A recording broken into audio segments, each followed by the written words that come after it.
Lovca si splošna javnost predstavlja kot nekoga, ki vzame puško, gre v gozd in streli prvo žival, ki jo vidi.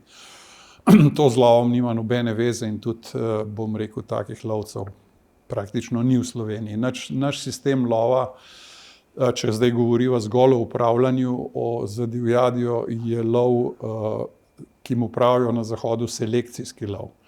Namreč vsako društvo, vsaka lovska družina, kot ji rečemo, dobi predpisano za vsako vrsto divjadi, koliko divjadi sme ustreliti po spolu, to je običajno deljeno pol-pol, in pa potem znotraj spola še po starosti, kjer je seveda večja teža oziroma večji odstotek dan na mladi del populacije. Puška je lovčevo orodje samo v nekaj odstotkih časa ali pa rečemo uporabe glede na druga orodja, ki jih uporabljamo. Kot ste rekla, v mnogih primerih smo lovci edini, ki vzdržujemo pašnike v področjih, ki se zaraščajo, bodisi na Krasu, bodisi v planinah. Vzdržujemo steze, po katerih so nekoč hodili domačini na osamljene kmetije, zdaj to služi samo še lovcem ali pa morda rekreativcem.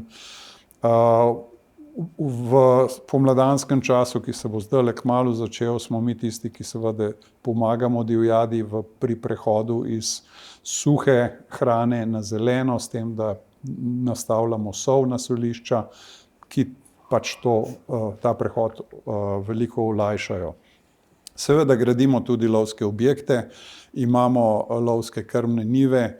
V nižinskih loviščih smo eni redkih, ki še vzdržujemo grmišča, remize, v katerih sadimo plodonosne vrste, ki dajejo ne samo hrano, pač pa tudi kritje, predvsem mali divjadi.